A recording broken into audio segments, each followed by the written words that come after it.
Now we're ready.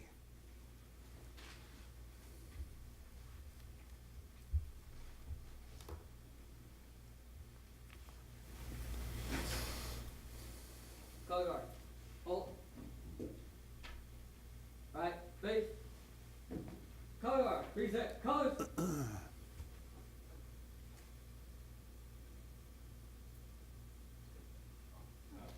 All right, I pledge allegiance to the flag of the United States of America and to the republic for which it stands, one nation, under God, indivisible, with liberty and justice for all.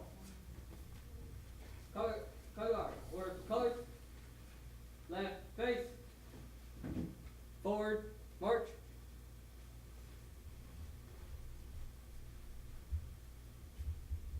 Color guard. Halt. Dismiss. Wow, that was great. Thank you, JRTC. It's a great way to start the meeting.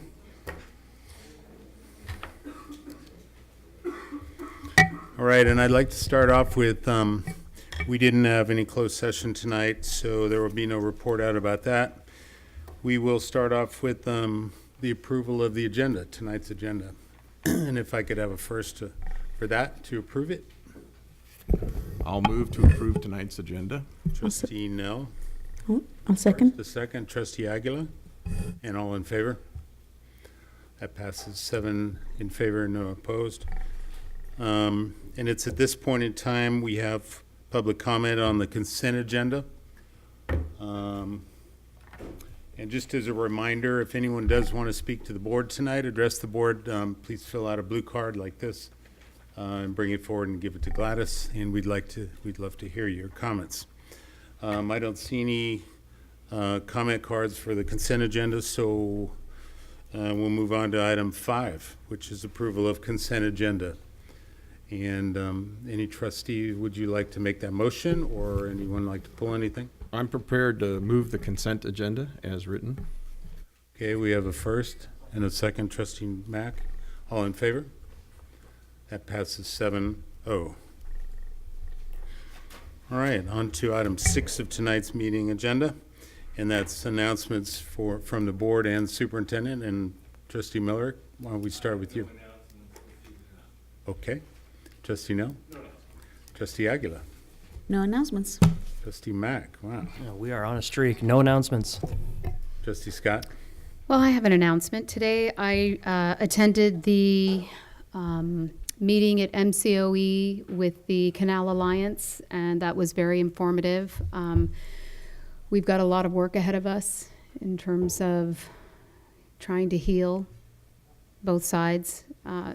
There was a lot of great conversation. It was packed. There were probably over 200 people in the room. Many of the seats, you couldn't get a seat. The parking was ridiculous. And it was nice to see a lot of turnout there. So that was pretty amazing. But we need to do a lot to help our families and to help our students. They're frightened.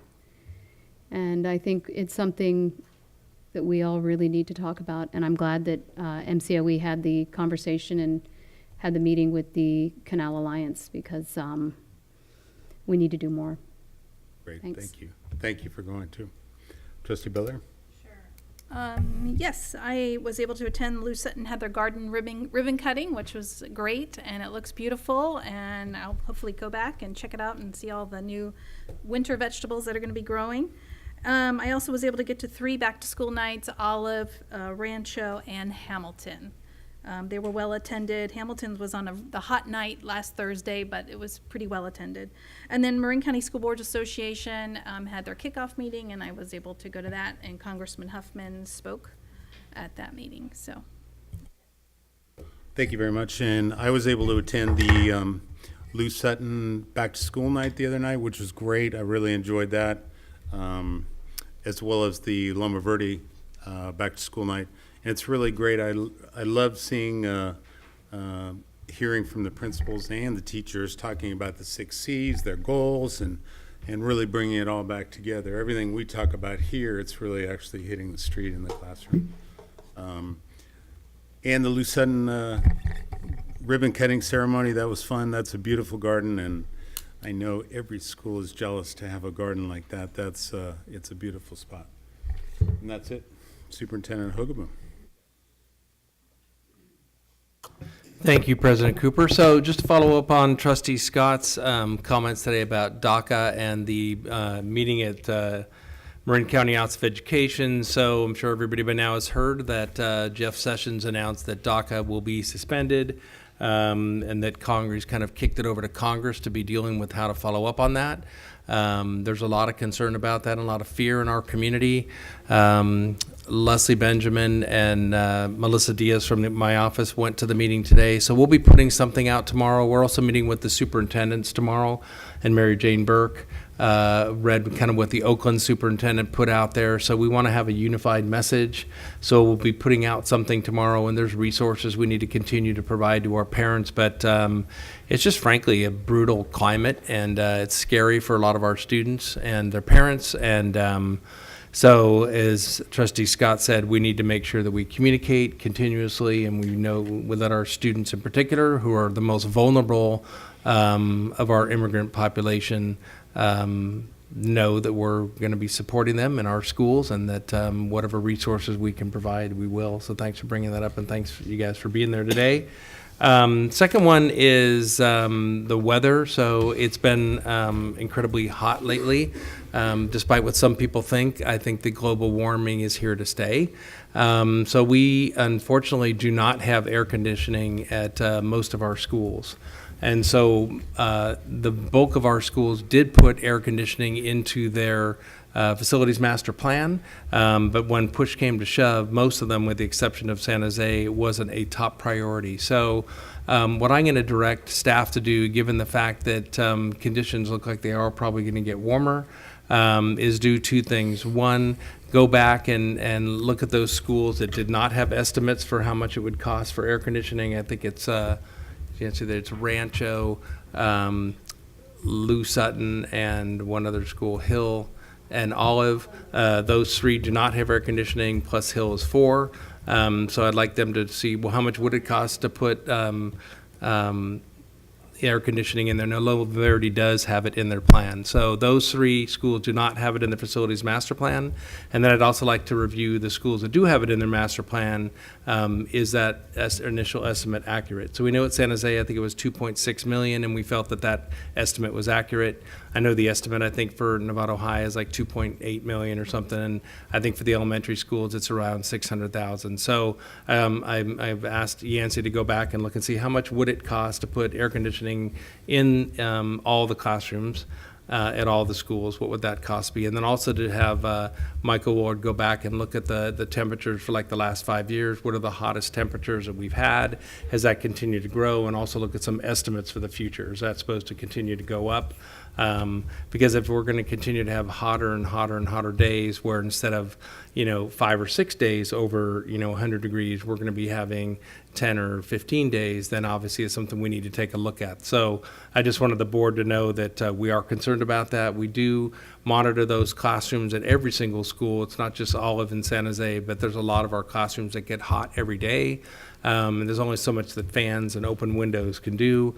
And that's the reason that we called the minimum day last Friday. So I just want the board to know that we're going to be looking into that. We'll be bringing some information back to you, and I know that we are still trying to schedule a board study session about the bond and things. So it seems like that would be a good time to bring that back, I think, in October.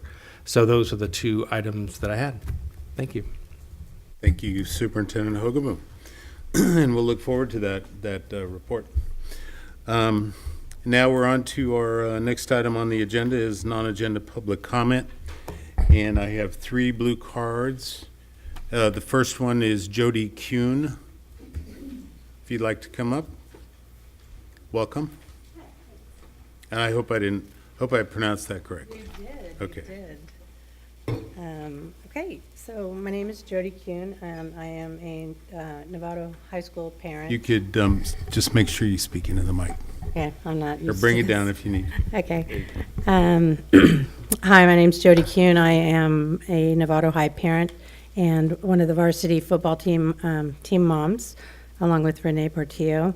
So during the last board meeting, we spoke specifically about the Novato High football organization, most specifically with regard, excuse me, to what we feel is a lack of funding and ongoing lack of support from the administration.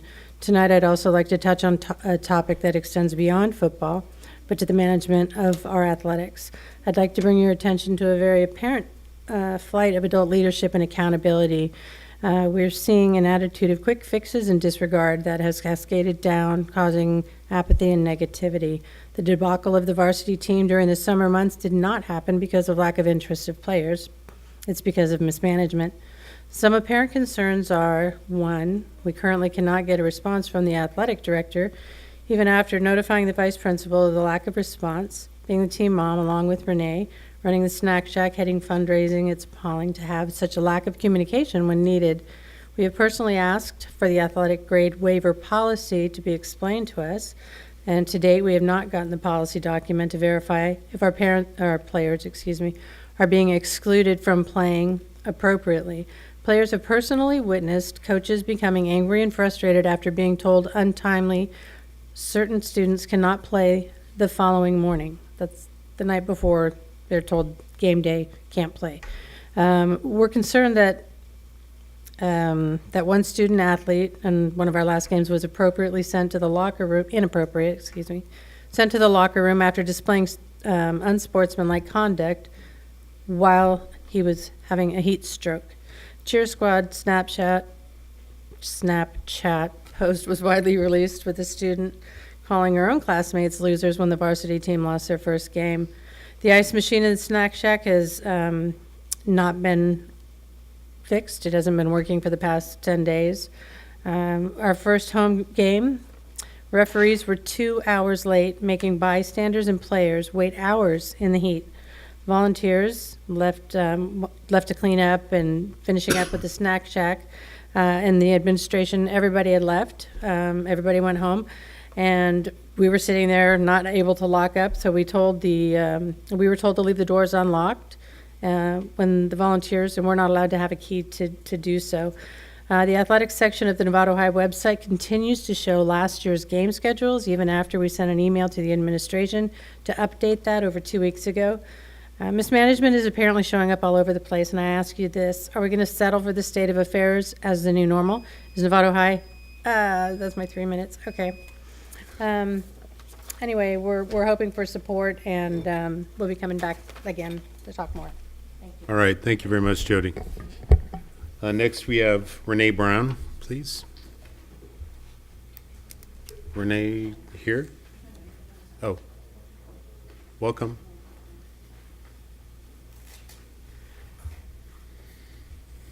Hi, good evening. I'm not a speaker, so I'm going to make a lot of mistakes. I'm here regarding... Ms. Brown, if you could just move the mic down so we can hear you. Thanks. I'm here regarding my nephew. He was expelled in 2014 until August of 2015. Today I was told that he did not meet the requirements, which it's been so many years later, so because he wanted to attend Novato High School. My nephew is now my foster child. His mom and dad are not in the picture. He's been through a horrible life, and he has shown since expulsion a lot of promise and a lot of growing up. And I would like to meet with the superintendent or your assistant within the next week, so you can meet my nephew, because he would be a pleasure to have at any school. I have a copy of his last report card where he received 2 B's, an A-, and a P. The B was in algebra, which I'm very proud of him for that. Also, here being at school, one of the things he had said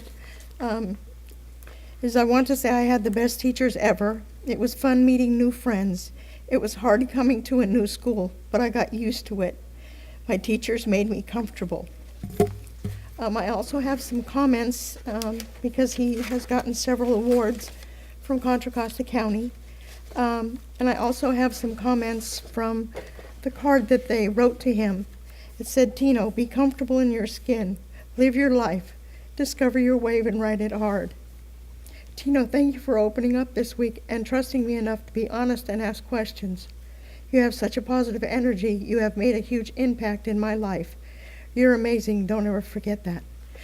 These were written by his teachers, and I would just like an opportunity for you to meet him and to go over the expulsion, because I believe that he has done everything that he is supposed to, except for the drug counseling. So I would like to ask that within a week, he be able to tell you his story. All right, thank you very much. And yeah, I think we'll reach out, we'll have staff reach out to you, and that, I'd be happy if you could meet with the superintendent. I think that's a good idea. Thank you so much. Yep, thanks for coming. And finally, we have Heather Smith. Heather. Hello. Hi, good evening. I'm asking the school board to reevaluate their spending of the bond money. As a parent of a second grader at Olive Elementary, I can go on and on about how our school is one of the oldest in the county, security concerns for our campus, peeling paint, which I wonder each time I pass, is it lead paint, and shattering glass in our multipurpose room. But the one thing I want to focus on tonight is the lack of air conditioning at our school. Last week, classroom temperatures reached as high as 92 degrees. Classrooms on the ends of the buildings, which have been known to reach near 100. Students were exiting classrooms red-faced and lethargic. It goes without saying that these are not optimal conditions for learning and ultimately increasing our test scores. Teachers are having to resort to closing blinds and turning off lights all day, which is not conducive to learning either. In doing research, I have found that Assembly Bill number 1292 of the California Legislature, Section 5, 17591.5 of the Education Code states in part, a school district shall ensure that facilities, including but not limited to classrooms, have heating, ventilation, and air conditioning systems that meet minimum requirements of indoor air quality regulations enacted pursuant of Labor Code. While there are no limits currently set for indoor temperatures, Bill 1167 was signed and approved by Governor Brown in October of 2016. The law directs Cal OSHA to draft and propose heat illness and injury standards for indoor workplaces by January 1st, 2019. A draft submitted shows regulations that indoor temperatures should not exceed 90 degrees. Based on these regulations, all of classrooms at 92 plus degrees would exceed these standards. Something must be done now to ensure our school district is not out of compliance with these impending standards. Olive is scheduled for remodeling in Tier 2. It is my understanding that these renovations will not occur for about another 5 years or so. This will not be done in time to meet requirements. Spending of bond money must be evaluated to move up renovations at Olive or be at risk of being out of compliance with Cal OSHA and the California Education Code. In the meantime, I invite each one of you to come out to a classroom at Olive on a day when temperatures are in the 90s and see what it is like to work under these conditions. Thank you.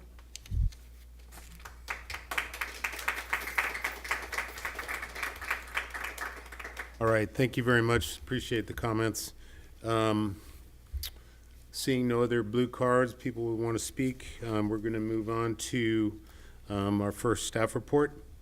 And that would be the 2017-18 staffing and enrollment update, and that would be presented by Chris Koska.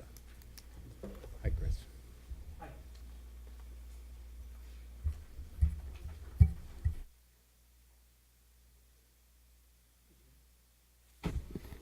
Thank you for having me tonight. Appreciate it. Tonight we're going to spend a little bit of time talking about where we are for enrollment and staffing for 2017-18 school year. And we're not going to use, well, let's turn this thing on. It might work a little better.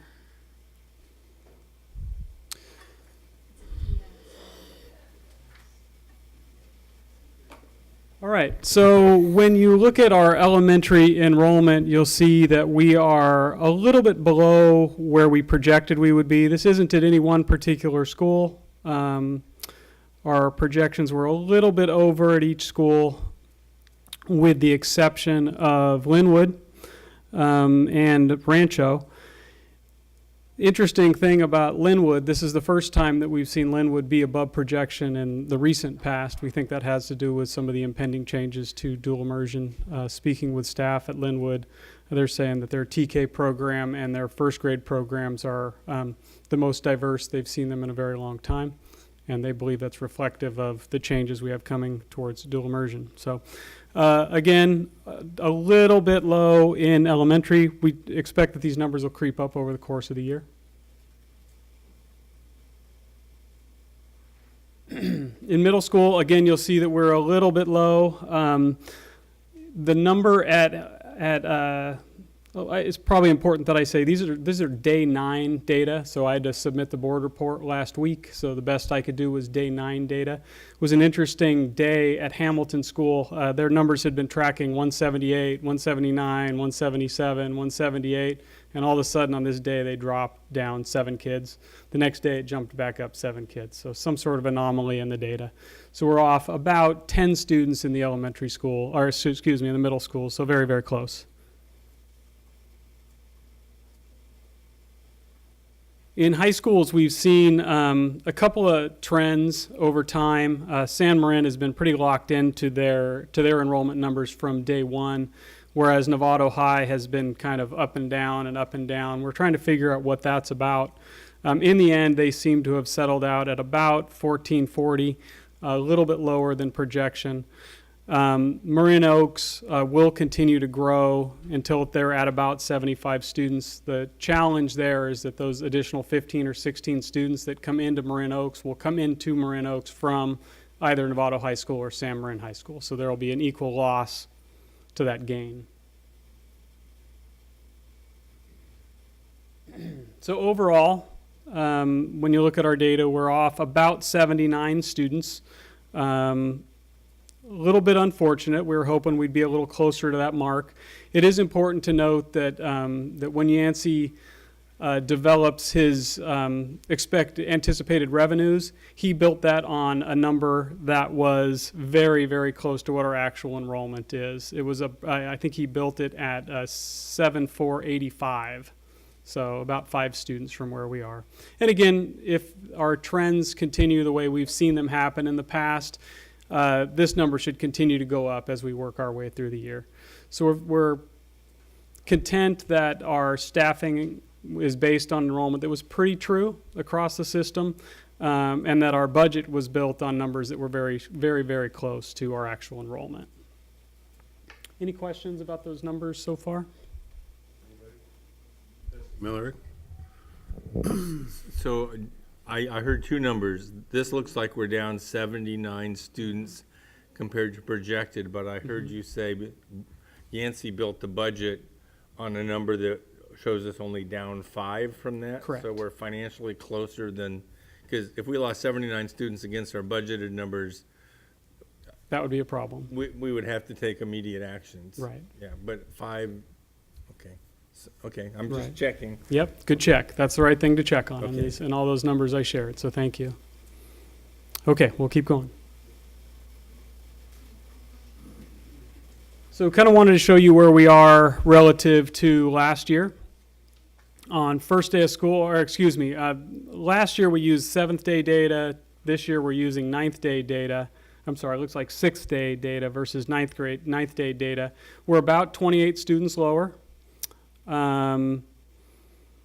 That's really the key number on this chart. You can see that it's kind of, again, what we're seeing is we're growing at the high schools and we're shrinking at the elementary schools. So big picture, that's a troubling trend, because that's our feeder pattern, right? We want to see full, large kindergarten class sizes that then push through our system. So when we have smaller elementary schools, that means those are going to continue to work through the system, and that's what results in our declining enrollment. So a little bit smaller this year, and we expect that trend is going to continue through the next 4 years or so.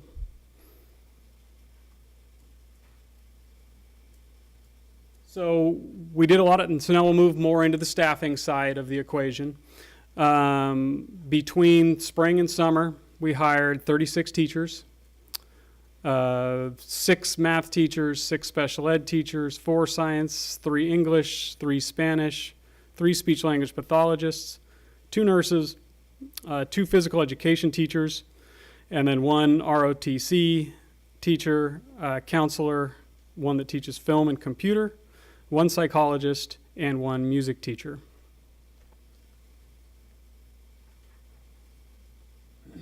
We also filled some vacancies that were left by people who separated from the district. Kelly Johnson's our new director of special education, who came back to us. She worked with us for a very long time, went to the Marin County Office of Ed, got some experience, and we're lucky enough to have been able to hire her back. Mark Sims, new principal at San Marin High School. Diane Santamarina, assistant principal at San Marin High. Christy Stalker, assistant principal at Novato High for MSA. Gabe Lund, assistant principal at San Jose Middle School, and then Karen Valentine for our coordinator of student services. So it was a busy off season in HR.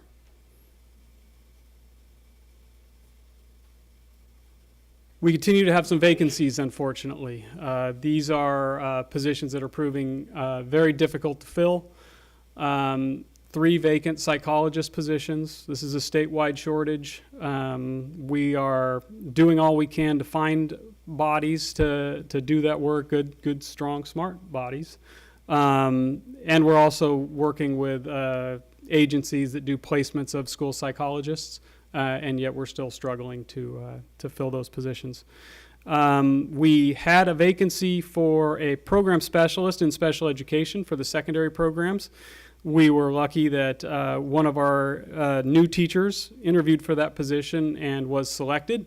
The downside of that is that she was our secondary inclusion specialist, so now we have that vacancy.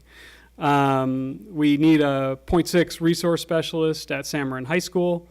We interviewed for a social cognition teacher at Linwood, and I think we had a positive outcome, but we're still in reference checking and doing all we need to do for that. We had a very late resignation of a biology teacher at Novato High School. And we have a kindergarten position that's vacant at Hamilton due to growth. We've also interviewed for that position, and I think that went well. I haven't heard how, we also interviewed for the biology position. I haven't heard how that went today. So fingers crossed that those bottom 3 we might be making some progress on. And that's the end of my report on enrollment and staffing. Do you have any questions for me? Great report, thank you. Trustees, I'll start with Trustee Mack. Thanks. Always like looking at the numbers, as you know. Yep.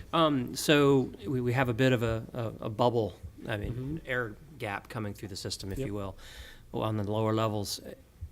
At what point, how many years out do you think it's going to really start seeing significant impact at the high school level in terms of those numbers going down? When will it hit there? 3, 4 years? 2? I think it's probably a little bit further out than that, for maybe 4, 5, 6 years. Okay. Yeah. Right now, they're still seeing the wave of that last stage of growth. So. Right. Yeah. And one thing and you guys know this about me, that I would fully encourage, we try to fill that gap once they get to high school by, our great programs and recruiting out of district. So, but we have some time to do that. But that's the interesting part of our secondary education. We have that ability, whereas, of course, primary we do not. But anyway, we'll talk about that a few years out. Thank you. Sounds great. Trustee Miller. So the critical issues in years past has been making sure that the students in our classrooms have a stable experience, that we balanced our classes well, that there's not classes with 40 students in one place and 20 in another. That's going to require some rebalancing. And years past, the numbers that drove that really weren't known until after Labor Day. Because there are students that for today would show up that because either the families were confused or for whatever reason.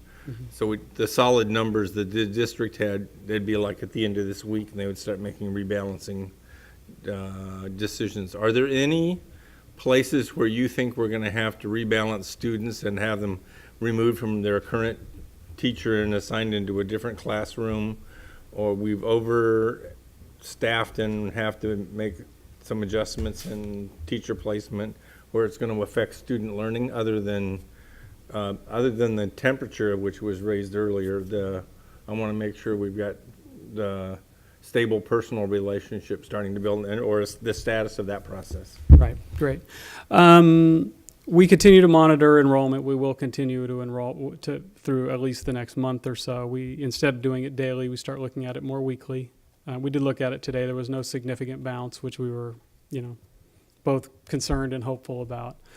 So we'll continue to watch. We have had to overflow a few students from Loma Verde.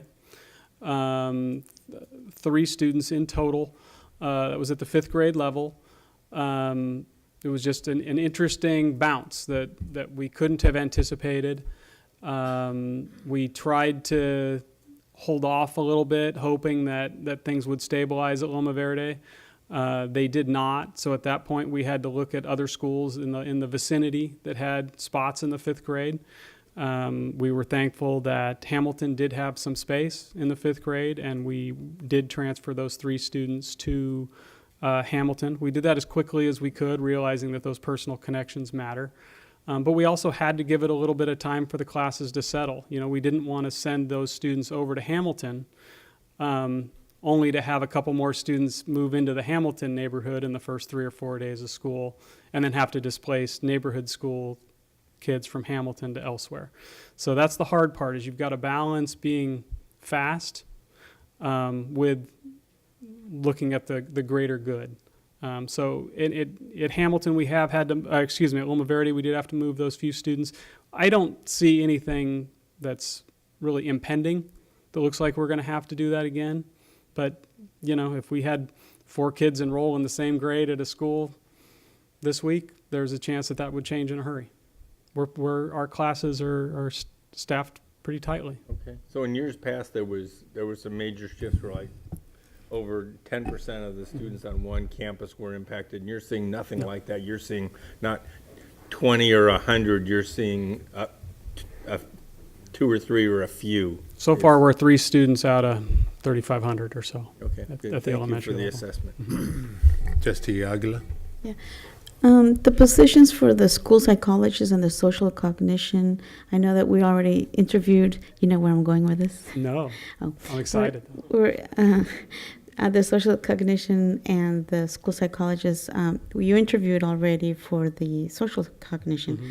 Mm-hmm. And the only thing we see here is, where it's at, which school. But is there a possibility that that same person can do both? Yeah, this whole credential tightening really doesn't allow us to do that. As a matter of fact, we had a person who was interested in working for us as a school psychologist that had a PPS credential, it's the right credential area, but it was in social work, not in psychology. So we had to tell that person, I'm glad you're eager to do this work. If you're interested in going back and getting this other credential, we could probably find a way to make that happen. But if you're not, then unfortunately, we can't make this happen. So no, they'll have to be two different credential areas. Just trying to save time and. I like thinking money outside the and- box but- when we can. Okay. And my second question is, I know that we're looking at numbers and seeing how, seeing that our numbers are going down as students we're losing some of our students, and we've talked about this before. And so what are we doing to understand, why they're leaving or where they're going to? Yeah. So part of the problem is a declining of school-age kids in Novato.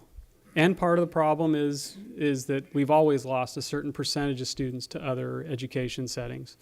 And so when we know of a student who we anticipated coming to Novato schools, we do a survey. Leslie coordinates a survey of those families to try to figure out why they made the decision that they made to go to a private school or to, do an inter-district transfer elsewhere. And then we track that data and we see what we can do to make a difference. So that's how we look at that. You're welcome. Trustee Scott? Okay, so a couple comments. I'm really happy that Yancey budgeted that only 5 out and not 79 out. That was a big red flag for me. Yeah, I'm sure glad So you listened to me on that one. I'm glad that we were very conservative there, so that's really good. I was very happy to have you report on the diversity at Linwood. That's Yeah. exciting. Yeah. I'm pleased with that. Here's my question, with all the professional development that we've done, I'm really pro grow your own, and I'm looking with, our leadership working to grow our own to fill some of these vacancies.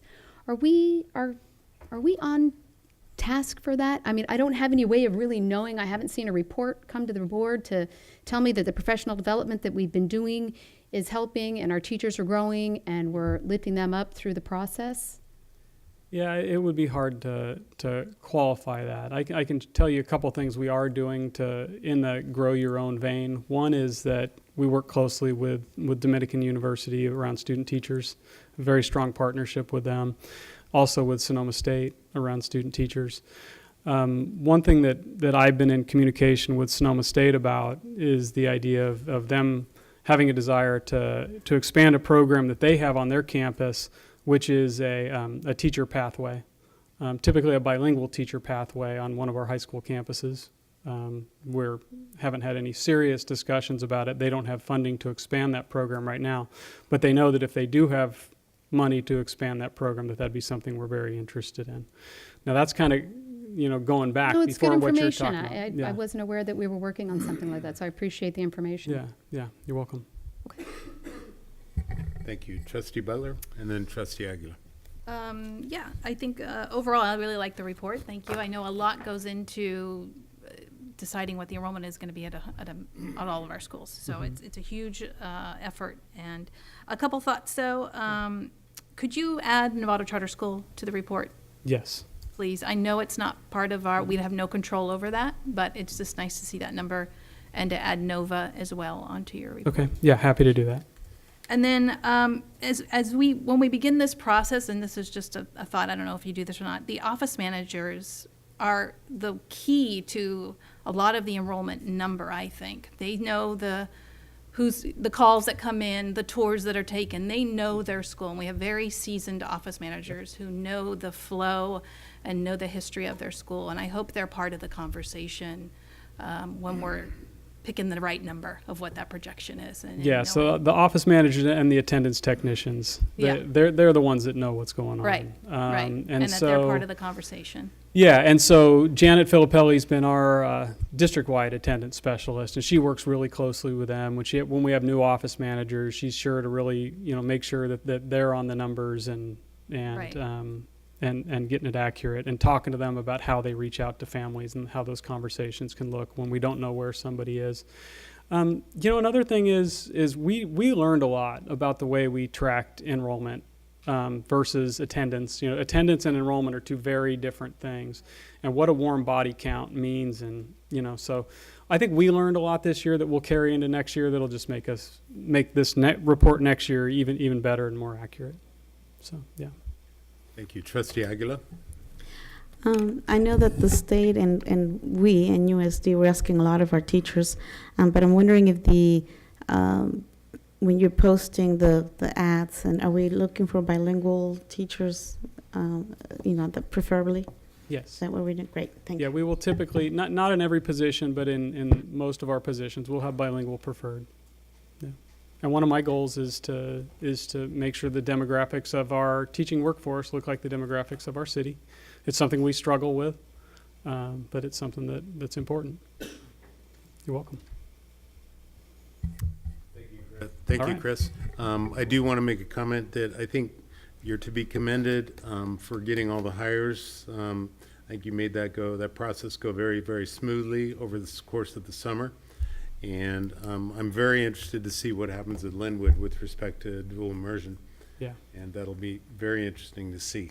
Yeah, me too. And I got to say, the credit really goes to partnership between us and NFT around that intent to separate stipend really allowed us to start hiring in Agreed. March. And when you can Agreed. start hiring in March, you're going to fill your positions with Excellent high-quality point. candidates. Thank you. Nice. All right. So, yes. That's Chris? fine. Chris, It's not a question, it's a comment. Yeah, sure. For the last couple of years, we have been able to start school with the right number of teachers in the classroom. The list of staff we're still filling is away from the classroom, And I would like to commend the administration for putting their focus on making sure the experience the students have in the classroom is top-notch from the first day of school. It's a change I noticed, and I appreciate the focus. It's our pleasure. Thank you. Thank you for that. That's a very important point. Thank you, Trustee Miller. All right, on to item 8, our first discussion action item, and it's a very exciting one and a very important one to our district, and it's Novato High School Air Force JROTC Memorandum of Understanding, and Matt Baldwin, our principal at Novato High, as well as Robert Britch, did I pronounce that correctly? Are here to present. He's a lieutenant colonel, retired. Oh, I beg your pardon, and Susan Miller, welcome. How could, we're happy to see you. Good evening. Thank you for having us tonight. This is a pleasure to talk about one of our special, this seems like every time I'm here, I'm talking about another one of our amazing programs. So it's an honor for me to be here and talk about one of our distinguished programs. It's one of the few nights where it doesn't matter how well I dress, I'm never going to look as good as they do. One quick thing I would like to just kind of say about the RTC program is that the partnership between NUSD and the Air Force, and then NUSD and BBCA is unbelievably important. BBCA has stepped in and helped kind of carry the program on through tough times, and I commend them for the partnership and everything that Susan Miller and BBCA has done. Then obviously, the two gentlemen behind me and them creating a program that actually lives the 6 C's and does everything that we're asking all of our programs and classrooms to do. So without further ado, you're not here to see me, you're here to see these two gentlemen. So I'd like to introduce our new instructor. Obviously, you know Sergeant Munch, our new instructor, Lieutenant Colonel Robert Britch. Thank you. And good evening, everybody. Thank you very much. As Matt said, I'm Lieutenant Colonel Robert Britch, and I'm tall for this microphone, so I'm going to try to lean over. It's absolutely an honor and a privilege to be one of Chris's new hires and to be here with a great group of young adults, young cadets. I was proud of them for what they came out and did today. I want to apologize for everybody. I just came from Maryland, and I brought this hot weather with me, and I shipped your hot weather back to, or your cold weather, beautiful weather back to Maryland. So this is entirely my fault. The CA011 is an amazing unit. It was one of the first of 20 junior ROTC units in the country.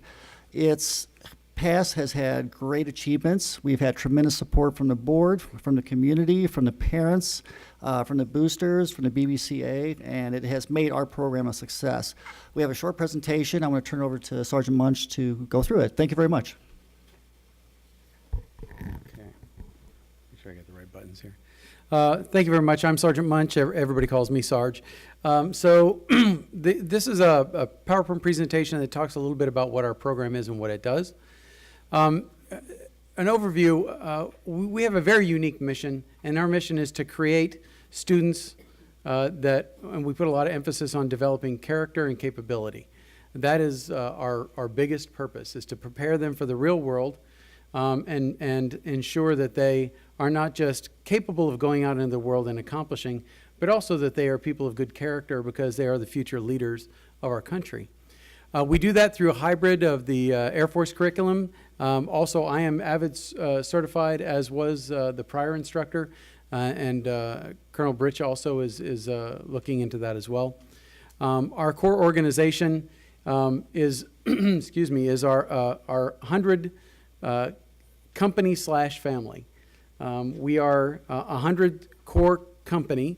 We have basically a CEO student who runs the organization, leadership level of core cadets who manage the programs that we function with. Excuse me. And the new students who are learning by observing the leadership of the upperclassmen. But we're also a family. We bond our core academically by putting a lot of emphasis on the academic family to include the parents, the other teachers, the instructors, the upperclassmen mentoring the lowerclassmen. And we do our best to make sure that they support each other and academically are strong. Thank you. Coming out of nowhere. And we are definitely a community of learning. As I explained when we had a short meeting with the superintendent, board members, that we have lived the 6 C's long before they were the 6 C's. Character and capability are a part of that, but we put a huge amount of emphasis on it. I'm very proud to say that that is what we do. So, a model cadet, excuse me, in the area of character, they live our core values. Our core values is an acronym, SF Giants are rad, excuse me. And that acronym stands for many different character qualities that we expect our students to live up to. We want them to be safe, fit, get good grades, have integrity, assess themselves, and on through those core values. We want all of them to also be a leader. There's an acronym there as well. I won't go into all of them. I'd be here all night. Cadet Chief Master Sergeant is the rank that every cadet should be able to accomplish by the time they complete 4 years. We emphasize, excuse me, we emphasize varsity sports because we want them to be college ready. And that's a huge part of what they would want on their application for a college. Being a wingman, our upperclassmen are mentors to the lowerclassmen. We have about 4 times as many lowerclassmen as we do upperclassmen. So those upperclass mentors take on a team. They meet with them once a month. They discuss their grades. They discuss their participation in high school and try and put them on a track to being prepared for high school all the way through. Thank you so much. On the capability side, we put a huge amount of emphasis on grades. Promotion to the cadet officer corps, the top end leadership, you must be on the honor roll in order to be a cadet officer. We teach organization and calendar use. We teach them to talk like a lawyer, make their point, read like an investigator, write a persuasive letter. Fitness is a huge part of our program as well because we want them to live long and happy and fulfilling lives, and that's a huge part of it. Wear the uniform, be on a drill team, think critically, and be creative. So those are all parts of the capability that we emphasize with our students. Recent scholarships, we've got Cadet Riley Bolton, graduated last couple years and is currently at the Air Force Academy. Cadet Cooper Cohn is at the West Point Army Academy. Lauren Benjamin at UCLA on a full ride ROTC scholarship. And last year, Charles Gremmels graduated and is currently attending an ROTC scholarship at Texas Christian University. So our hybrid Air Force and AVID curriculum, we are a leadership laboratory. That's what we do. We have, as you can see from the indications up there, again, I won't go over all of them, I'd be here all night. But many of these things that we use are AVID strategies that we've picked up with the help of Jen Marsh Russell and Stephanie Searle. They were our mentors early on when we were pursuing AVID. We are a 100 student organization. I'm happy to say that right now we do have 100 students enrolled in the program. However, I have one young man who's looking to go into Marin Oaks and does not want to continue, and another young man who hasn't showed up in the last week. So we may be a little under, but we'll be sure to push real hard and get us back up over 100 comfortably. We've also been moved into the new facility, what used to be the computer labs in the 2900 wing. We've got much larger classrooms than we had in the past, more square footage than we had in the past, and it's thankfully because it was a computer lab. I'm not bragging here, teachers. We're very blessed that we do have the air conditioning systems that were supporting the computer labs before. So we are very, very blessed in that respect. We do many things extracurricularly that contribute to the students. Our extracurricular programs are what make the students enjoy it. If it were just them coming to a class on leadership, they would learn leadership principles, but they wouldn't have as much fun doing it. We go on field trips to Travis Air Force Base where we either get aircraft tours or we're able to fly in the flight simulators that the pilots train in at Travis. The Young Eagles organization allows our cadets to fly with local pilots free of charge. We have military ball, which is like the junior ROTC version of prom, open to all the grades of students in the program. We go to drill competitions and athletic competitions. We have the Vets and Cadets fundraiser dinner every other year. This year is the off year from that, but we will be doing another fundraising event, hopefully in late January, early February. And at the end of the year, we take the students to Great America as a reward for all the hard work that they've done. We push community service on them very hard and a lot of work on them over the course of the semester, and that's our reward to them at the end of the year. We also honor the local veterans, which is very, very important. They're the ones who created this country that we're so thankful to be a part of. The local veterans, many gave their lives or parts of their lives in order to make sure that we have everything that we have as far as the freedoms and rights that we have in this country. So we honor them, and we teach the students the importance of that honor and how it's earned by those veterans. And that's ROTC in a nutshell. If anyone would like to come by our new facility and visit us, we'd be happy to give you a tour. We're still getting a little bit settled in, but we should be up and running on all of everything put away after the move over the course of the summer within the next week or so. Thank you. Thank you very much. That was awesome.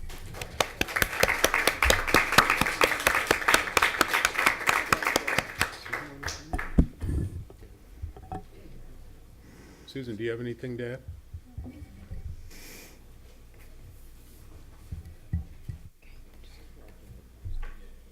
I can barely speak tonight, so I'll be quick.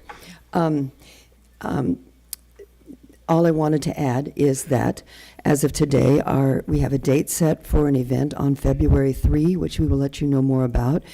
It's going to be local this time, and it's going to be a crab feed, something entirely different than our every other year vets and cadets. And that's the booster parents. Yes. Everybody loves crab, right? And the booster parents are putting it on. They're doing a wonderful job. We have a great functioning and long-lasting parent organization doing a lot of work for us now, which has been extremely helpful.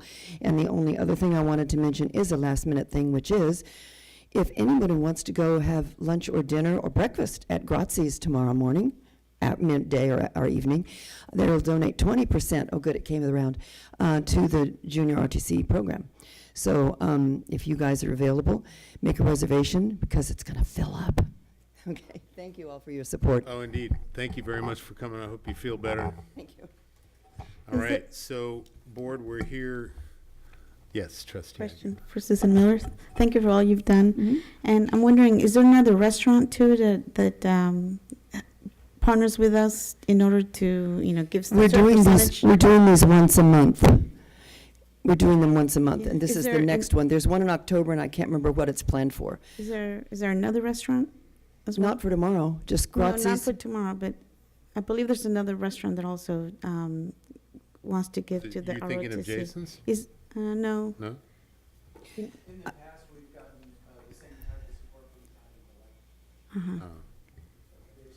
And we've done Ricky's. I think Ricky's. we've been doing different ones around the area. So Ricketts is the one I was thinking of. Okay. Thank you. All right, so bring it back to the board. At this, we're here to approve the MOU with the Memorandum of Understanding between Nevada Unified School District and Building Better Citizens for America.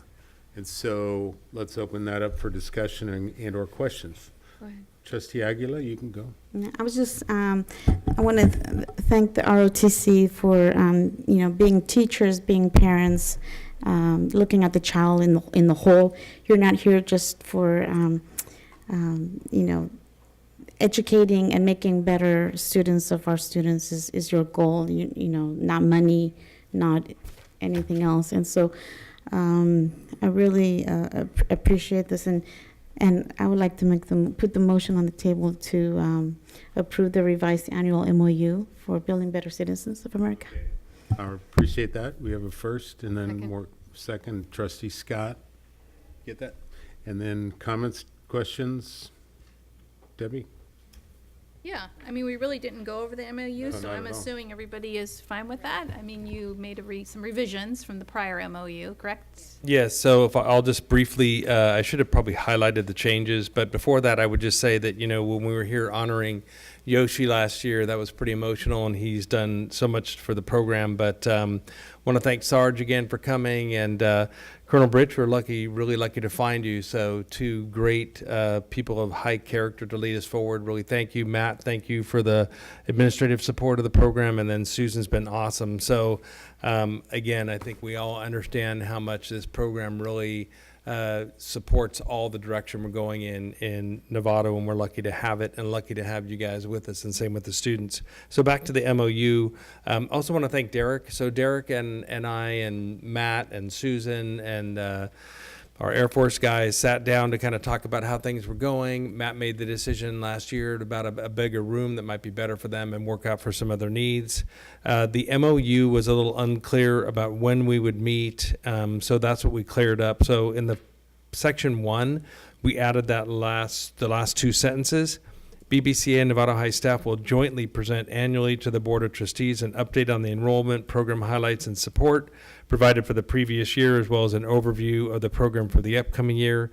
This meeting will take place at the beginning of the school year, and this memorandum of understanding will be adopted simultaneously. So just a little bit unclear about that.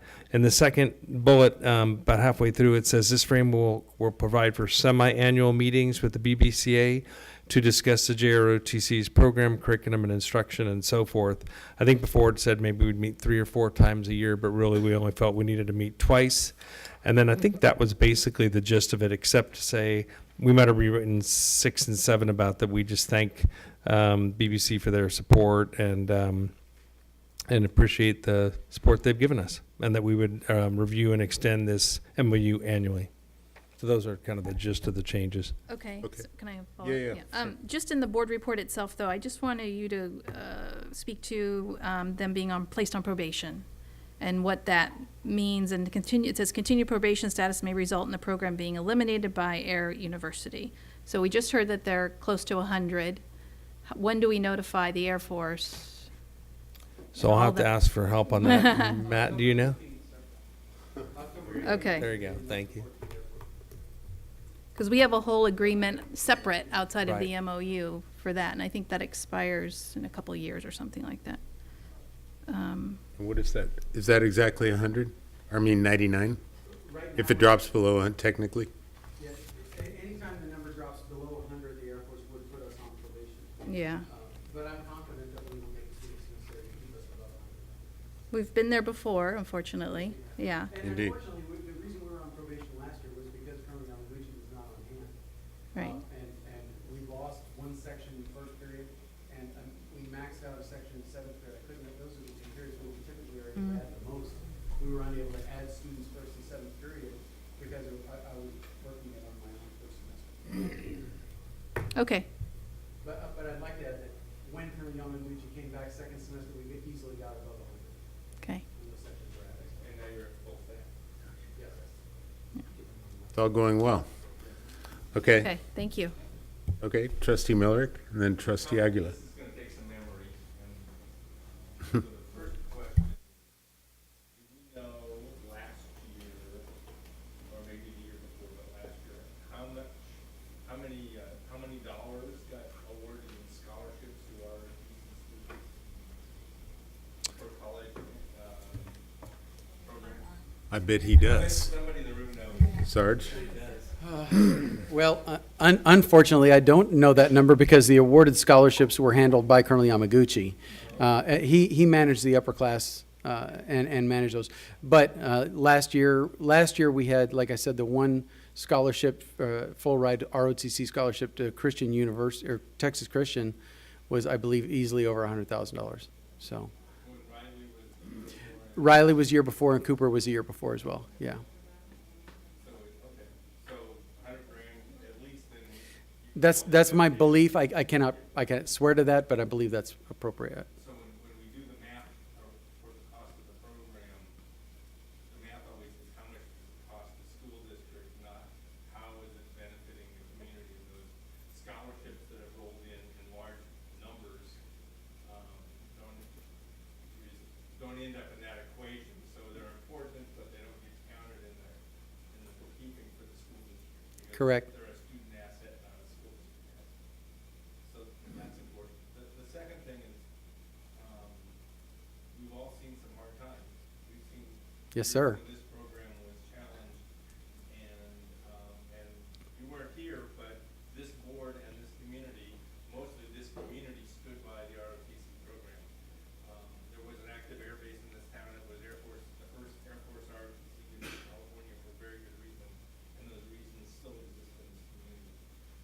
And as we just saw in the slides, the kind of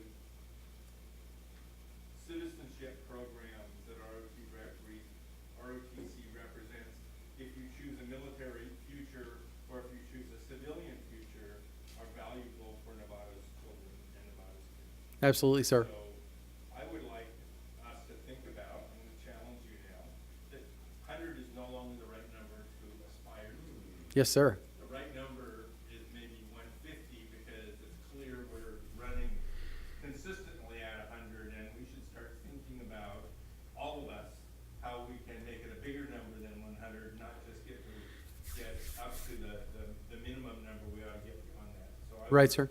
in And conversation for this next year, I would love to participate with you in that conversation, and I'm sure other members of this table would like to. yes, sir. I'd like to clarify one thing, though, and I brought this up to the superintendent and Derek when they were visiting us. This past year, at the beginning of the school year, we had 43 first-year cadets. And the number hovers right around 50. It was a little bit low. But again, that was because as a single instructor, I didn't have the slots to give them. When Colonel Yamaguchi came back, that number went up to about 57 or 58. We typically lose about half of the students each year. So half of those freshmen would come back and the other half would not. I'm very proud to say that about 80% of those students came back, which is the reason we're so close to 100. The hindrance this year that kept us from getting easily over 100 was our and I'm going to be very frank, was our lack of access to the middle schools. We in the past, we had assemblies. The year before, when we got that large number, we had assemblies with San Jose Middle School, and we were able to get lots of students. This past year, the only access I was able to get was a table at lunchtime outside. And so I would like to encourage us to get back to those assemblies where it's ROTC, MSA, AVID, all the programs have access to all of the 8th graders so we can clearly explain what it is we have to offer. I'm very confident in saying if we'd had that access this year, we would have been easily above that 100 number, no problem. So I would reword what you said a little bit. Instead of your access to the 8th graders, I would turn that around in a mirror image and say the 8th graders' access to your program. Yes, sir. Really, the choice is how well do you serve 8 families with 8th graders, and it's if they have choices about their future, they're better served and they'll make good choices. Yes, sir. As much as you see it as your access to them, to me, it's just the opposite that's the valuable premise. So That's absolutely right. The majority of 8th graders don't know what it is we do. They have an idea and they hear rumors, but very little of that is true. So I agree. thank you. That's the end of my questions. Thank you, sir. Thank you, Trustee Miller. Trustee Nell. I have two things I want to comment on, but since the issue of middle school access came up, that is on the board report, and I was just wondering if the superintendent had time to think about that or investigate what the issue might be, why we missed that connection as part of the board report. I was thinking it was going to be addressed. Yeah, I wasn't aware of it until it came up at our meeting, so we'll just make sure that our middle schools provide that access in the future. And so what happened last year, I'm not really quite sure, but we'll make sure to address that this year. And that what I wanted to do primarily was point out that the MOU that we're approving tonight is between the Building Better Citizens for America Foundation, and this is a community foundation that has set aside large amounts of money directly or dedicated to the Nevada Unified School District's junior ROTC program in the event that the Nevada Unified School District was having financial problems. The conditions set forth in this MOU sort of outline, in addition to meeting annually and discussing how things are going, but should we ever find ourselves in a predicament where we're having trouble funding our half, because our Air Force funds the other half, essentially, I'm simplifying. We do have a very strong and dedicated organization of individuals, Susan Miller, who's here tonight, who represents them. who has the money set aside, and at any time that it's needed, they're willing to help step up and fund the program as well. So it speaks for the commitment of our community, speaks through the set-aside funds in this agreement. So very proud of them and proud to be part of them, and very grateful that they have done that. And I look forward to a successful year. All right, thank you, Trustee Nell. Good comments. Trustee Scott, did you have anything to say? Anyone else? All right, I just had one kind of question. The feeder program was one. I think that's kind of been answered. But you, in the MOU, there's discussion about kids coming from, not full-time students, coming to the district, coming to the program. How does that work? Yes, sir. We have students, right now we have one student that comes from Terra Linda High School. When he was a freshman and sophomore, his parents drove him here and then drove him back afterwards to Terra Linda to complete his day, so he was only here for first period. We also have in the past few years had a handful of students from San Marin High School do the same thing. And so that is one option for students to come for one period and then go back to the school that they're assigned to.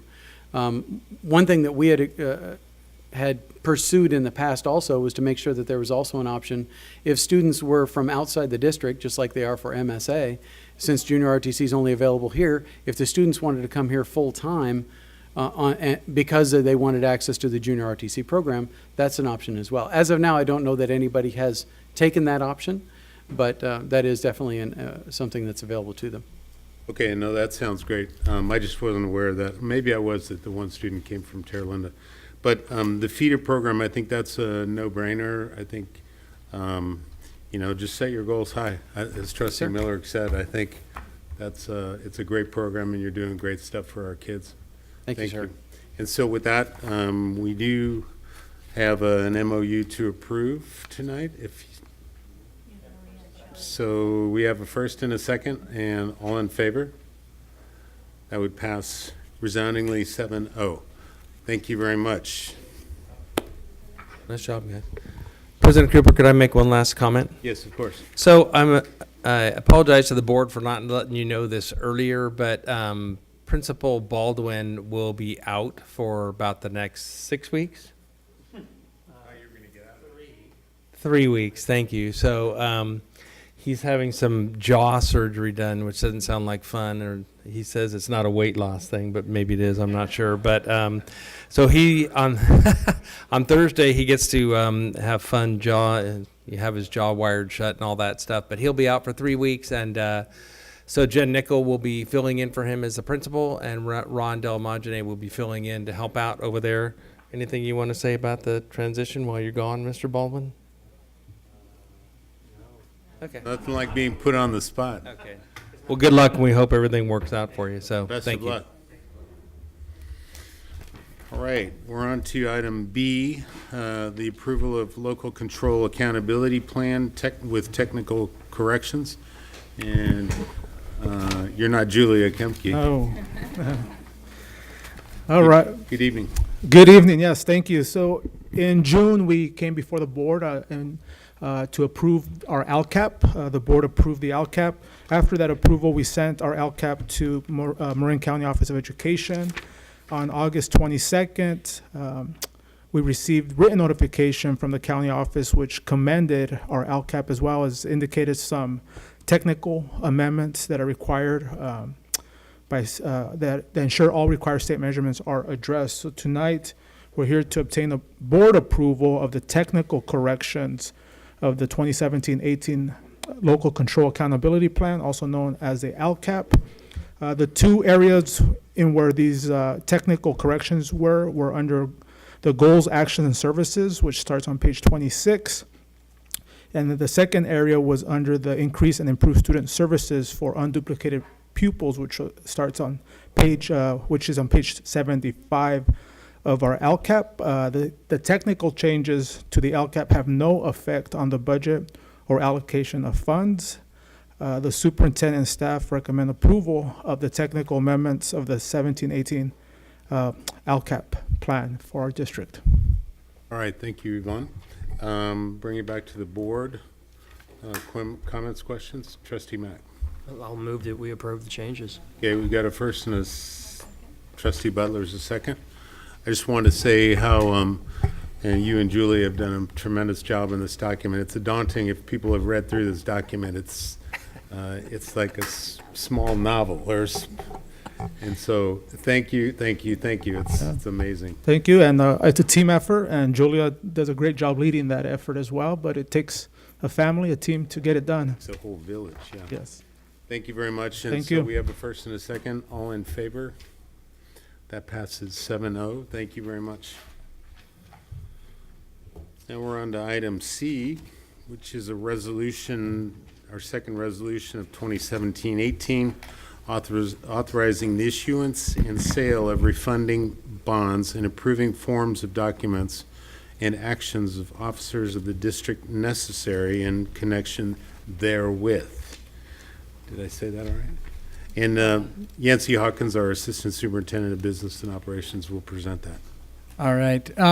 First, I'd like to introduce Meredith Johnson with DWK. I think the board probably remembers her from the January board study session around the bond issuance. DWK is our bond counsel, and so they do a lot of our work there, and they help us out, and we really appreciate them. And so Trustee Cooper, she will tell you if you did say that correctly on the title of that. Last board meeting, we heard a presentation by Isom Associates, our financial advisors, around the potential of doing an advance refunding of the 2011 bonds. Since then, we've actually reviewed them with the County Director of Finance, Roy Given, as well as with the County Office of Education. What we're looking for now is the board's approval of the resolution to initiate that process and complete that process with the savings. As always, we are looking for ways to save the taxpayers money, and we've identified a relatively unique situation given the age of these bonds and the current interest rate environment that we were in, and some other more technical things that are in our advantage right now. And the projected savings, and so this is a net present value of savings, is a little over $1 million, about $1.1 million. And the two items that the board is approving are, one is the resolution to go forward with that, and the second is the preliminary official statement. One thing you might notice is that there are some numbers missing from both of those documents. Don't be alarmed, and Meredith can tell you why if you have any additional questions around that. But the main answer there is we won't know those answers until it closes. We will be doing a competitive sale on this agreement on this issuance. And so we don't know a lot of those final details until the very end, on the last day when we get the bids in for the sale of those bonds. One additional item is that the savings are expected to be approximately 8% net present value, and that's after issuance costs, which will be covered by the issuance. And that's above the government finance officer's guide of 3%. And we have put in a minimum present value savings of actually 5% in our document, so that there will be at least 5% savings in there in order for us to move forward. So with that, Meredith and I are happy to answer any questions you may have. Trustees, any questions for Meredith or Yancey? Trustee Millerick. This is just a reminder of the conversation we had last time, and it was, well, if we do this now, then we forego the opportunity to do it next month, which might be a better deal. So when is the right time to pull the trigger? And Isom Associates said there's a criteria, which I think you said is 3% at the state. We're currently planning for 5, but the actual market looks like 8, and we're well past that criteria. and the future's unknown. So the question is, when do you decide? And he advised us, this is the time. You make a decision based on what you have in front of you, real facts, not maybes. So I was satisfied with the answer, and I'm prepared to move forward on the recommendation of staff at this point to save Nevada taxpayers $1 million. So is that a first? I'll make a motion if nobody else has any other. Okay, sounded Okay, like, sure. I all right. I have a question. Yes, trustee Scott. Yancy, first, I just want to say thank you so much for reaching out to Roy Givens, who's the Director of Finance for the County of Marin. I appreciate you seeking out his advice and asking him to look over the numbers, so I appreciate that. Will you go over once again for the board the upfront savings, the level savings, and the deferred savings? I didn't see the chart attached. I mean, I still have mine from our last meeting, but I'd also like you to touch on it a little bit and give your recommendation and input. I know you and I spoke on the phone earlier today. Absolutely. But I just didn't see the, there was a chart. There was it wasn't as fancy as a chart, but it's in the end of on the second page. It gets hidden on the thing. But basically, there's three main ways to structure the savings. You can take kind of the savings up front. That would be kind of like, oh, you get to skip your next payment, kind of. Yeah, I'd like you to explain also why certain things. Absolutely. Okay, good. Then there is kind of a level savings where you would look at just kind of trying to keep a little bit off each. I kind of look at it when we're refinancing our debt. It's a little bit similar to if you're refinancing your home loan. I mean, it's not exact, but so you could save some money up front and not have a couple payments or a payment or two. You can get a little bit off of every payment, which would be a level savings, or you can do a deferred savings, which is take a year off of your mortgage. If you're looking at that kind of situation. So when you look at them, they're relatively close in the amount of savings, but they go a little bit higher if you are willing to defer. And those numbers are all net present value, so it's not a time of money issue. But of the three options, I would recommend either of the second two, the level savings or deferred savings. When you do upfront savings, sometimes you can confuse taxpayers where they'll get a bill and one year it's a higher amount and then it goes down, and then the next year, because you've taken all your savings, it goes back up again. And you'll have a lot of people saying, wait a minute, did you increase my taxes? Did you? And it potentially can cause some problems. But it is good for potentially when sometimes if you're looking for a structure or something like that to issue some other bonds, it might be the right answer. I am comfortable with either the level savings or a deferred savings model, whatever the board is comfortable with, but either a little bit overall or trying to take down probably the last payment significantly down on that one. I just want to make sure that everybody understands and what's in front of them. I mean, I know what my preference is, but I want the board to weigh in on it as well. Yeah, and I'd also like to say that the financial advisor is in the same line of my thinking of the second two, unless you need to do the savings up front, it causes some other logistical issues that you probably want to avoid. And in this case, it has the additional of being the least present value of savings. Yeah, we don't have any problems with that 100,000 per $60 piece, so I don't Yep. see that being a problem where we have to do that route. All right, thank you.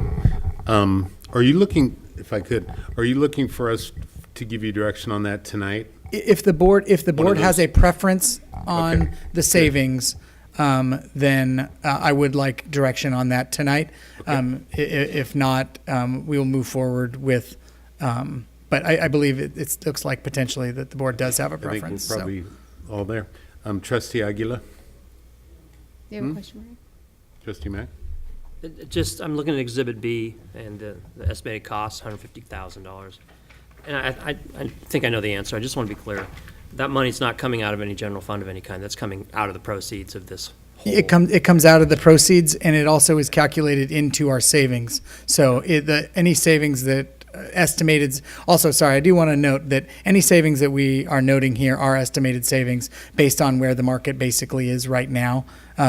This will take about a month to finalize, and so we don't know where the market is, but we do have a guarantee in our documents that we will have at least 5% savings, or we will not move forward with the 140,000 estimated costs of the issuance are netted off of any savings that we are looking at, and they will be paid out of the proceeds of issuance.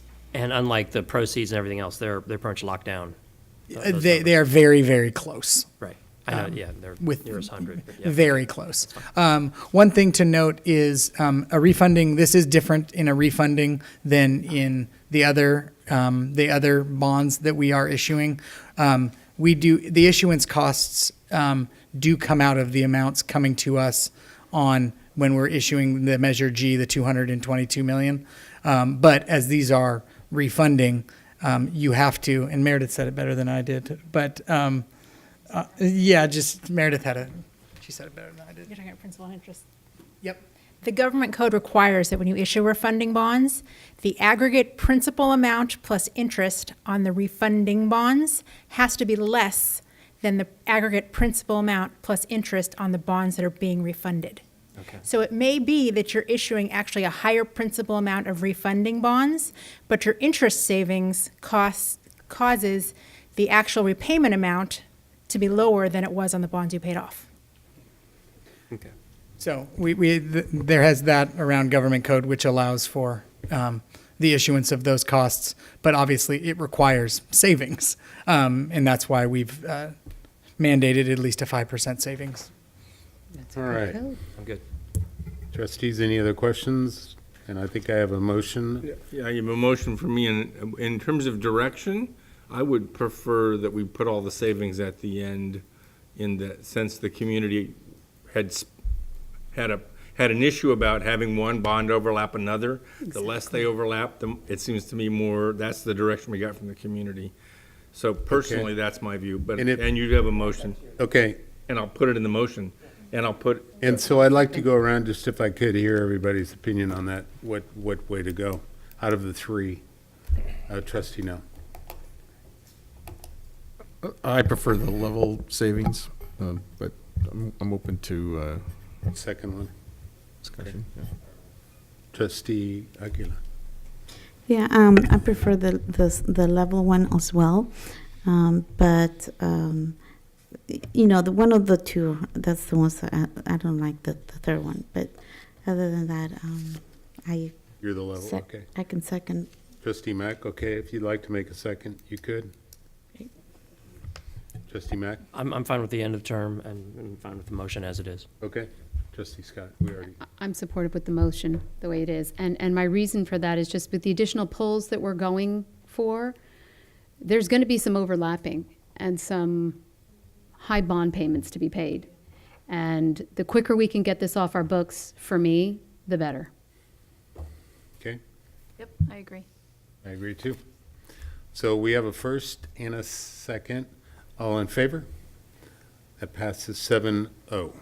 Thank you very much. And, thank you for traveling up. Mr. President, that included that the savings be put at the end of this schedule? Yes, so let me rephrase that. So be sure everybody here understands what we just right. Clear. So I don't want to walk out of here confused. That's a good point, Trustee Miller. So this board just approved the resolution number 2, 2017-18, authorizing this issuance and sale of refunding bonds to the level. How do you want to phrase that? And the savings will be applied to the end of the payment schedule. Is that so the deferred savings? Using a deferred savings structure. Okay. So is that good for the record? Great. And that passes 7-0. Did that cover everything, Meredith? I mean, the wording. Since we have an attorney in the room, it's yeah, good. Take advantage if of any your of us expertise. Goes to jail, we're talking to you. dotting the i's, cross those t's? Yes.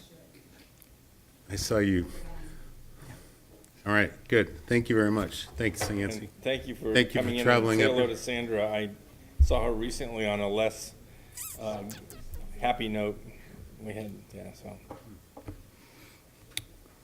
All right, we're on to item D, which is approval of theatrical acoustics and technology consultant for Measure G bond performing arts projects. And once again, Yancy Hawkins will be presenting. All right. I'm actually going to turn this over to Mike Wooler, our Executive Director of Facilities, to go over the item. Thanks, Yancy. Good evening, trustees.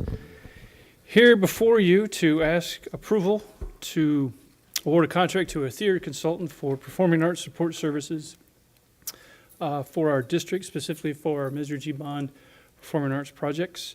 Specifically, or more specifically, we're looking for approval for a $38,000 contract to the Shallot Collaborative, who is a theater consultant. This covers two major components. The first one is a programmatic overview of our performing arts program throughout our district. So that includes a look at each elementary school, middle school, and of course our high schools. And the second part is specific theater performing arts support services through schematic design for the two Performing Arts Center projects at both San Marin and Novato high schools.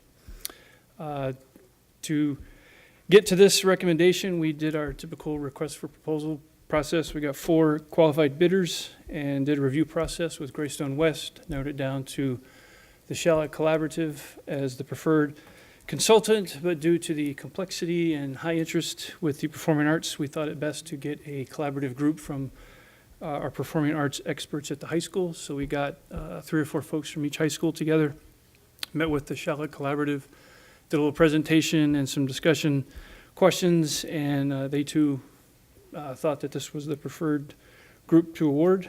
And the one thing I do want to show you, not to go through the whole attachments that you had, but just some of the experience that the Shallot Collaborators had in our local area. I thought I broke this. They've done, one of the biggest things that got everybody's attention is they did the entire San Mateo Union High School District, which was 8 separate theaters at 6 different locations. The Argonne one is pictures here. That's the 3rd time I've tripped over that. That's a neat thing because that's one of the options for teaching aloft, not the safety net, tension grid. But so they've a lot of experience there. They did Burlingame High School Theater, which is a smaller theater. The Performing Arts Center, which was a rather large one. Also did Palo Alto, which was a 600-seat theater, and then there's a look at their very nice dressing rooms. And also American Canyon, 400-seat theater, which is more in line with what we're looking at in Novato High, as well as Mount Pleasant High School Theater. So a lot of relevant experience, recent experience in this area of expertise. So with that, I'll open up to any questions or comments. All right. The view. Yeah, beautiful facility, man. You didn't talk about the cost of that, though. That would probably be our, That's a future presentation, Yeah. Mr. President. well over probably $100 million. All right, Right now, just asking for approval for a $38,000 Understand. consultant contract. understood, thank you. All right, so trustee Miller, we'll start with you. Thanks. It's beautiful, but we have had many school openings where we have a presentation in the gym and no one in the audience can hear the superintendent or anybody talk because we don't have any acoustic experience to set the speaker system, or we've had plugs kicked out at graduation ceremonies because somebody didn't have the good sense to tape it in or place the plug in a smart place to put it. We're not very good at acoustics as a district. We're terrible. The notion of bringing in somebody who does this for a living, and not only is the theater nice looking, the San Mateo theaters we went down to, the acoustics were great. These are somebody who understands the underlying things you have to do to make a building work in an acoustic way, both inside buildings and outside buildings, because we're going to have some amphitheaters. And what I heard you say is also they're gonna consult on the whole program from elementary stages clear through middle school to high school, and we're gonna get their expertise in a broad sense. The ability to have a professional, the decision to have a professional level acoustic engineer help us build our stages, to me, is something, is what we should be doing. And we're gonna spend a bunch of money, and if you get into one of these rooms and you can't hear the piccolo, or you can't hear the stage actor, or you can't hear a French horn because the building was built wrong, would be a tragedy. Would be, not hundreds, but millions of dollars haven't gone the wrong direction. So I'm thrilled that we're taking the money now and making sure we got advice with us. So Thank you, thank you Trustee. for bringing this forward. Yeah. Thanks, Russ. Anyone else like to comment? Trustee Mack?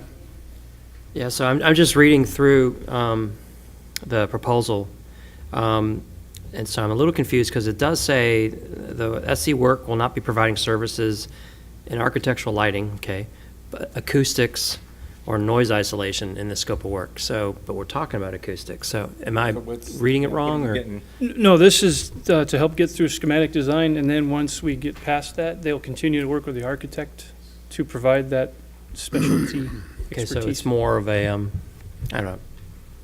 We're trying to get him in up front to, one, give us sort of a programmatic overview of our district and perform, and then second is for those two specific projects up to schematic design. Okay, so they'll be assessing our current acoustic quality as they do that? I can see services in terms of what we should do, they're not providing yet, but maybe they're going to assess how good or bad we are right now?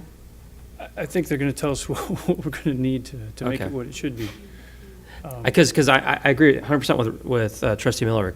Acoustics, and that's the second part of my question, and I'll just go there so we can just get it all out there. I see 2 buildings at Novato, 2 buildings at San Marin.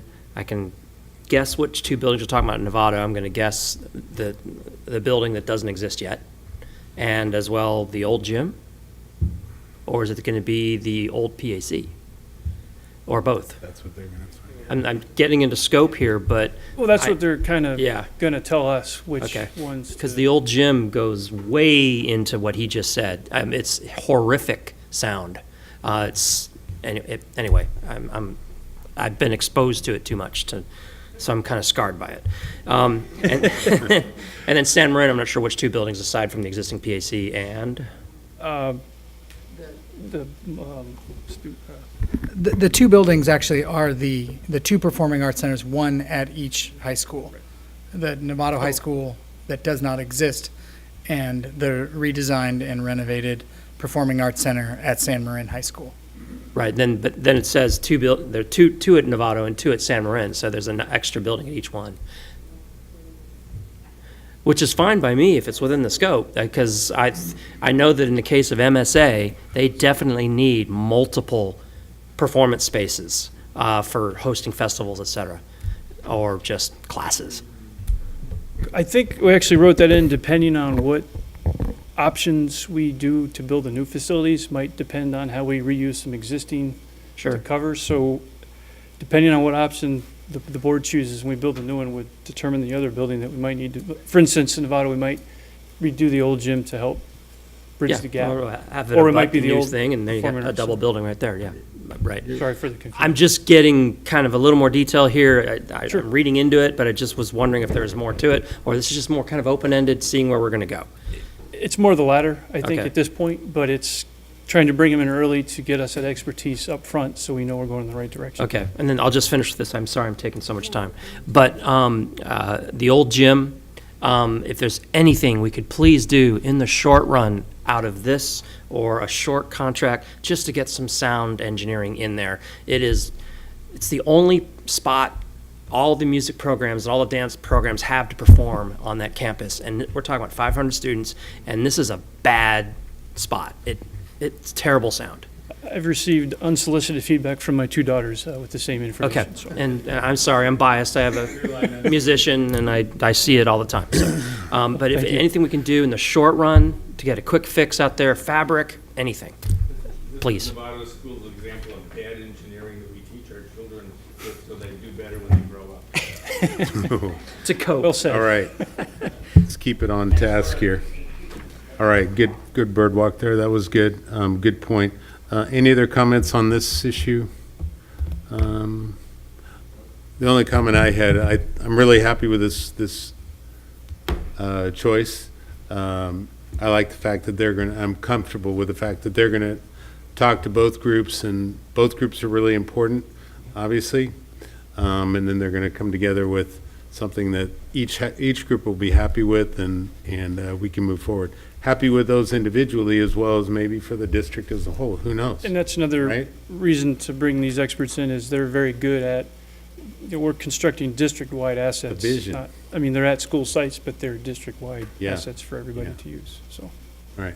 Trustee Miller? Given the conversation we've had tonight, I think we should move forward, but I suspect once you get them in the district and they survey all of our sites, there'll be an opportunity to change the scope and make it more precise, so we know what we're getting, and make sure it covers the range of issues that you've heard this evening, and I know your daughters are telling you about regularly. So it's nice to have them on our side.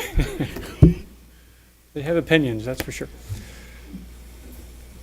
All right, trustees, any other comments? I'll questions? move to Motion. First is trustee Mack. approve the expense, or whatever. Is that how I put it? I'll just move to approve. Yep. Approve a theatrical and acoustics and technology consultant. And we got a second, trustee Nell, sorry. And all in favor? Passes 7 in favor and none opposed. Thank you very much. I'm sure Greg can be reached, discuss that other issue. All right, on to item E is the approval to award architect contract with Carducci and Associates for the planning, development, and construction of stadium lights. And Yancy Hawkins, our assistant superintendent, once again. All righty, thank you. So on May 30th, the board approved the stadium lights project for San Marin High School. Earlier, the board actually approved landscape architect selection in January to Carducci and Associates.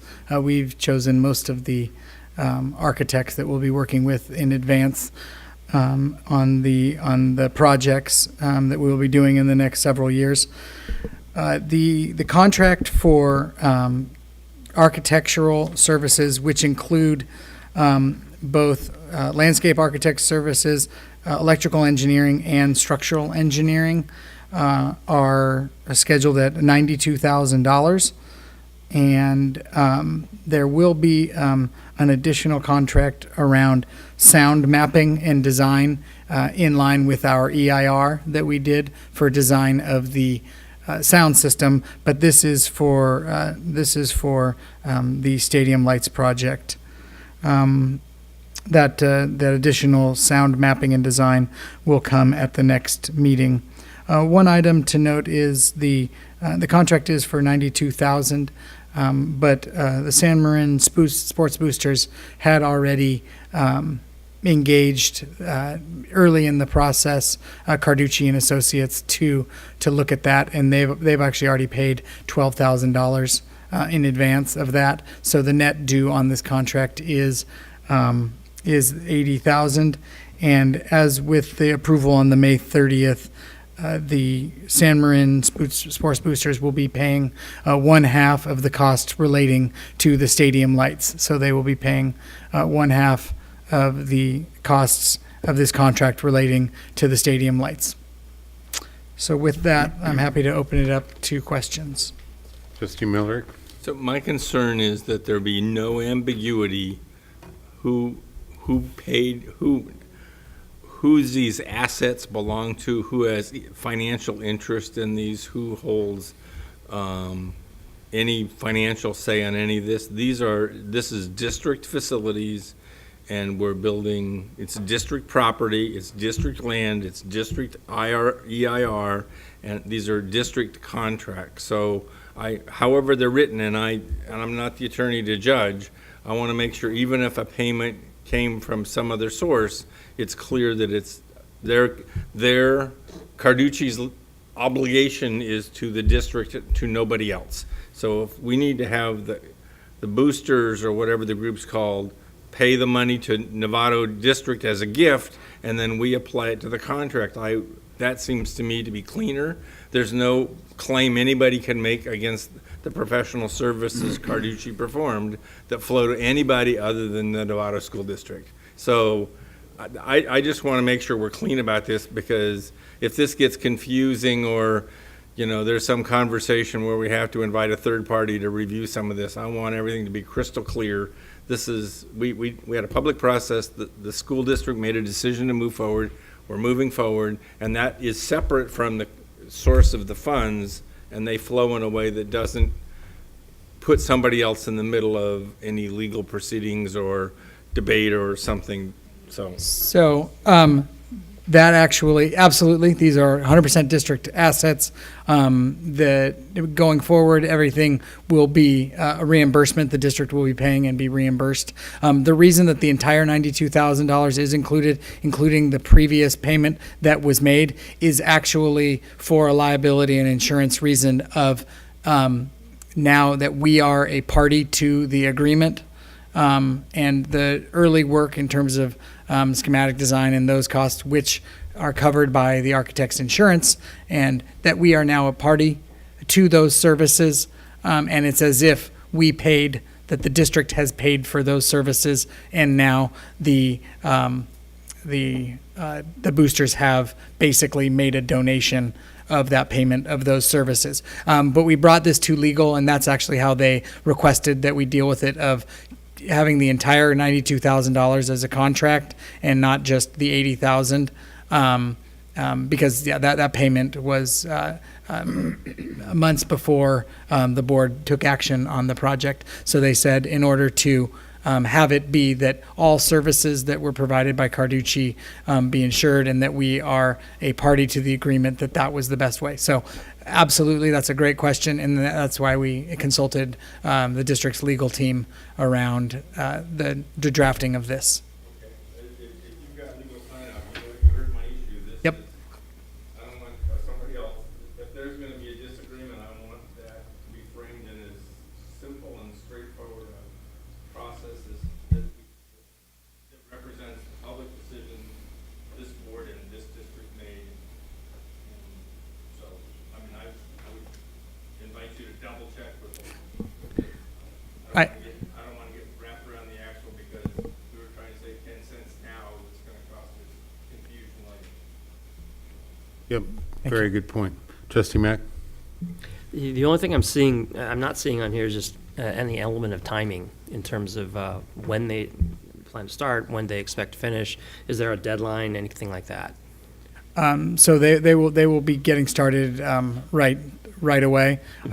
The additional, there's a couple small services, topography and soil sampling that will be done on the site to determine if the assumptions made in the original design we can move forward with. But they will be moving forward with right away. The scheduled timing is to go into DSA in the winter, early spring, be out to bid for construction beginning in the fall of 2018. So you said, I'm sorry, early winter. What did you say, DSA? So early, to be in DSA in early 2018. Right. So is that the DSA closeout row, basically? DSA closeout, yes. Okay. I just, I do with. No, sorry. That is the DSA submittal line item on there. Oh, and third then, one up. Okay, and got then the construction administration would be during the fall, and then closeout is just the closeout with DSA, so that we get stamped out that what we actually built was exactly in line with what DSA approved, and then they let us off the hook, and they don't. I mean, I don't want to slow this down, but at the same time, I would like to see just some sort of a time commitment on here. I'm sure they'll get it done, but It's part of a bigger plan. yeah. I mean, yeah. I've watched board members demand time commitments, and I've watched us screw up the DSA process and have it cost us years Okay. to unravel a mess because some board member decided that like I said, I want to slow this down, so. Trustee Right. Mack, I like, as I noted, that the sound mapping contract will likely come back on the next, and I can bring some more detailed projected timelines that we're working on right now on the meeting of the 19th. That's fine. Thanks, Trustee Mack. Trustee Butler. I realize we have to get going on this as we have to get through DSA and all of that. But one question I have, minor detail, is the total cost of the project. We had a board report back in May prior to approval of the lights of an estimate of 1.1 million, and half of that was Fund 21 and half of that was local donations contributions. So could you speak to where we're at? I realize the boosters have stepped up for this, but there's a whole lot more money still to be had that we need to come up with, and Yeah. So of the little over 1.1, just under 1.2 million that was approved, the agreement was that the funding would be split and the district would put in 50% of that cost, and all additional funds would be covered by the boosters. They are in the process of fundraising. They were out at the football, or no, they got canceled. They were scheduled to be out at the football game on Saturday, and as they move forward. But we do have their commitment from, and we have seen their financial information of they have the money to cover their portion of the planning costs, which are that. But the district will not move forward with approving construction contracts, which is the vast majority, basically $1 million of the costs, until we have guarantees around the commitment and the collectability of those funds. So it is. I mean, we are working with them, but we are only going to move forward with the planning purposes. We won't move forward with actual construction without without a commitment and collectability of those funds being assured. Trustees, any other comments, questions? Trustee Nell? Well, I'm just based on the questions tonight, I'm thinking that maybe the board ought to request some kind of a flexible timeline that lists all the steps in the process, because just when I think I got it figured out, questions come up, and so maybe along with these reports as we go through, like you said, the sound one is next. Yep. If there was another document that said, here's the plan, kind of the range, it might help just get some clarification. Absolutely. I'm trying not to create a whole ton of work for you, but No, that's a totally fair request. within the big picture, this fits in here. Nope, absolutely. This is where we are in the process. I'll bring it on the 19th along with the sound mapping on the staff report. That's that all of that work has already been performed. So, so happy to do that. Good point. That's great comment. All right, any other comments, questions? Nope. All right, so this is a motion. Okay, so I have a first and a second. Trustee Nell, to approve I have a first and a second. Well, let's take a vote. All in favor? That passes 7-0 to approve the contract with Carducci and Associates for the lights at San Marin High School. Thank you. Thank you. Yancey, once again, item F on the agenda, approval of electrical, mechanical, engineering firms and food services consult to provide services for the Measure G Bond Facilities Project. All right. In an effort that you only have to see my face every other item, I'm going to turn this over to our Executive Director of Facilities, Mike Woolard.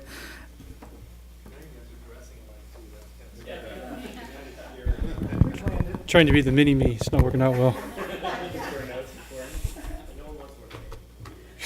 Again, thanks for having me here tonight, again, to request approval of the prioritized list you have in front of you of electrical, mechanical engineering firms and a food service consultant to help provide services for our Measure G Bond facilities projects. Just like the theater consultant, we had our request for proposal process. We got the bids in, we analyzed them with Greystone West, and based on their scores, we prioritized them in the order that you see. We did have 3 proposals for electrical engineers, 5 proposals for mechanical engineers, and of note, we only had 1 proposal from a food service consultant, which is not really that surprising because it's kind of a niche market. And this particular company has 17 years of experience doing this. And they have recent experience with high-quality work at Napa Unified Schools. They did a lot of work up at Santa Rosa School District last 10 years or so. Very qualified company that knows what they're doing. So even though it's only one proposal, we reviewed it. It's fair pricing, and that's why we recommend that list. So again, just here to seek approval on the prioritized list to use these folks on an as-needed basis for support services for our Measure G bond facilities project. And happy to answer any questions. Trustees, thank you. Thanks, Mike. So you could choose from any of these? Is that your proposal? Yes, they're all qualified. We would probably go in priority order. If somebody, the number one choice was busy, we would go to number two, depending on workload kind of thing. Gives us a little flexibility, but they're all qualified. I did want to make that point. Anybody else? Come, Trustee Mack. Along those lines, I'm guessing maybe some of these guys can do multiple tasks on one site, maybe that plays into it as well. Just educate me, that's all I'm. Yes, I mean, they're, actually, this is a good cost savings measure. An example would be San Jose air conditioning project. Instead of us hiring an architect who would go out and hire one of these guys and then charge us the markup, we just hire one of these guys directly and do the work and save some overhead costs. Got it, okay. All right, any other comments, questions? All right. Yeah. That will need, okay, I have a first, Trustee Mack, and second, Trustee Millerick. All in favor of approving the electrical mechanical engineering firms and food services consultant to provide services for the Measure G bond facilities projects? And that passes 7-0. Thank you. All right, thank you. And now we're on to our last action item, which is approve verification of requirements for provisional internship projects. Yeah, That's what happens when you're an hour ahead of time. Chris, are you there? Let me just rephrase that. So it's to approve verification of requirements for a provisional internship permit.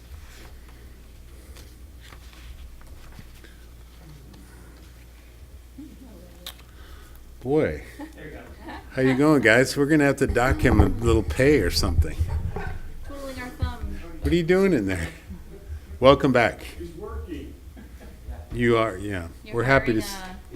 You've got 2 hires already. Hi, everybody. Sorry, we have a student safety issue we're working on. Welcome so, back. So. Yeah, so happy to be back. Give me a second to find my place. So, as we've discussed, we've hired some great teachers. Most of them come to us fully credentialed. Others come to us with other life experiences that make them the right teacher to take over a position. And that is the case with Brian Corey, who's one of our special day class teachers at San Marin High School.